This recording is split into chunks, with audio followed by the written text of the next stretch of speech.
Hey, what's going on, everybody? It's Denny Keltz again. I got some sales tips for you guys. This stuff, super basic. A lot of people miss it. They don't understand how important it is. So I'm gonna break this down. Hopefully you guys get some value out of this video and show some support, like, comment, subscribe, help your boy out because I'm helping you out. So look, number one, the three pillars to confidence. You don't just wake up one day and all of a sudden you have this crazy confidence and you can just outperform anybody because you're just so confident in everything that you do. Everything starts with these three pillars of confidence. Confidence is something you have to build, and once you have it, then you're gonna be unstoppable. So look at this. Number one, first one is self-belief. You gotta be able to believe in yourself and believe that it's actually possible for you to attain the things that you actually wanna attain in your life. So you got to really remember that if you don't believe it in your head, if you don't believe it in your heart, if you don't believe it in your spirit that you can actually accomplish something, there's absolutely no way that you're ever going to accomplish it. I don't know if you guys ever read the book called The Secret, where they talk about the law of attraction and how important it is to just be positive and all that type of stuff. That coincides exactly with your self-belief. If you don't have that level of self-belief, guess what? You're never gonna have the confidence to go with that self-belief, right? So again, this is something that you have to work on, right? And it takes time to get that self-belief, but you gotta just have this delusional belief in yourself that all these things are possible for you and that you are so confident. It doesn't matter how you look, who you are. Everybody's different. Everybody has something that they can bring to the market and bring to the world, and you're valuable the way that you are. So just remember, you gotta have that self-belief intact in order for you to get that unstoppable level of confidence, okay? Number two, this is the biggest one. Confidence comes from competence.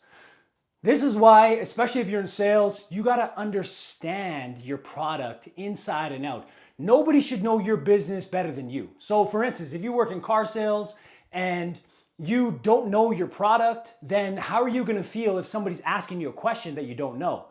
You're not gonna feel competent. And guess what's gonna happen? When you don't feel competent, you don't understand your product, you're not gonna be confident when you're speaking to that customer, right? So they're gonna feel that, and guess what? Sales is a transfer of emotion, it's a transfer of energy. So your lack of confidence and your lack of competence because you don't understand your product inside and out, guess what? They're gonna feel that. And then when they feel that, they're not gonna wanna buy anything off you because they're like, man, this guy's an amateur. He's not even a professional. He barely knows what he's talking about. He has to go and find information on every question that I ask him. Don't be that guy where as soon as somebody asks you a question, like, you know what? Let me find that out for you. You know what? I'm going to look into that for you. Look, they can look into that stuff themselves. They're dealing with a professional for a specific reason. And it's so that you can answer all their questions without them having to do all the research. You're supposed to save them the time by being competent, and then that's where your confidence is gonna come from.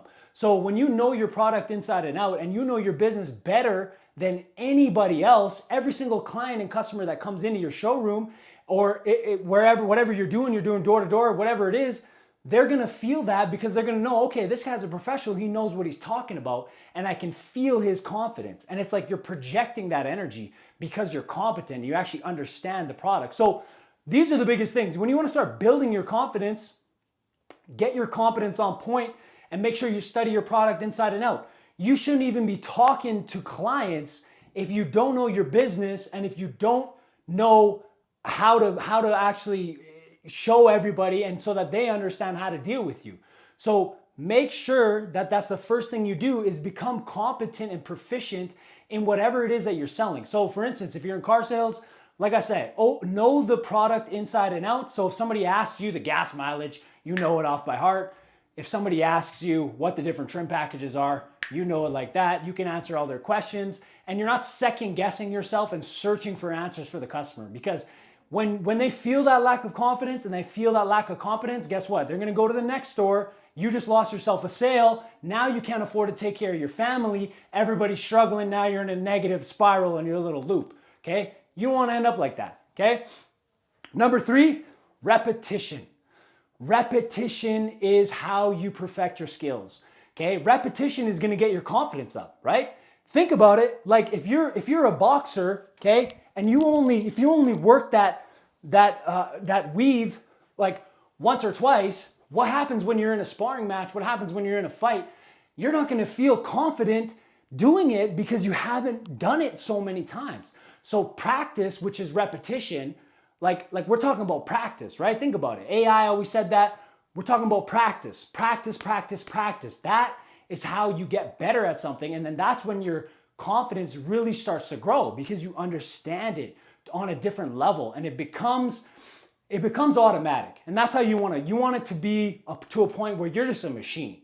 And because you've done so many reps of handling objections, so many reps of asking the right qualifying questions, so many reps of making those phone calls, and you know the script and you've internalized it, you know it inside and out. All of a sudden, guess what? When you're speaking to people, you have such a high degree of confidence because they can feel that you've done the reps and you put in the work. And you got to remember, when you put in the work, you might not see the results right away, but guess what? It's going to come over time. And eventually when you get those results, then you're going to be like, "Oh damn, all those reps, all the repetitions that I got in, it finally paid off." And I can feel that level of confidence. And then when you have that level of confidence, guess what? You start closing more deals, you start making more money, you start living in abundance, your mindset gets stronger because you're so confident. But it all starts with these 3 pillars: having that self-belief and believing in your head, in your heart, in your mind, in your soul, in your spirit, that you can and will be a top performer. You're going to be crushing it. You're going to be making a bunch of money. You're going to be living in abundance, all that stuff. It's got to start in your head and you got to have that self-belief, okay? Unwavering self-belief. Next one, second, competence. When you understand the product inside and out, when you understand your business inside and out, when you understand people inside and out, you understand who you're dealing with. You're dealing with human beings at the end of the day. If you understand the psychology of sales and how to approach certain people and different personality types and all that kind of stuff and know the differences between, and so what questions you got to avoid and certain ways that you got to talk and your tonality and your body language and all that stuff so that you can persuade people to make a good decision, positively influence people to make a good decision, guess what? The confidence is going to come from that. It's going to come from the competence, okay? Third one, like I said, repetition. Reps, reps, reps, reps, reps. You got to get the reps in. You got to be studying. You got to be putting in the work. You got to be working on those word tracks. You got to know the product. All these things, it takes reps. It takes time. You got to think about it like this. You think Kobe Bryant just all of a sudden woke up one day and he was one of the best basketball players of all time? No, of course not. He put in a crazy amount of work nonstop every single day. He woke up at 4 a.m., got a workout in, took a break, got another workout in, took a break, got another workout in. He talked about having 4 workouts in when a lot of people had 2. And then guess what? In a certain period of time, it's like he'd more than doubled what another NBA player has done in that last year. And he's gotten so much better because of that repetition. So just remember, repetition, repetition, repetition. That's how you're going to improve your confidence and you're going to have that skill set that's going to make sure that you're successful. And then boom, you start crushing it in sales. So hopefully you guys got some value out of this video. Hit a like, hit a comment, hit subscribe, follow for more.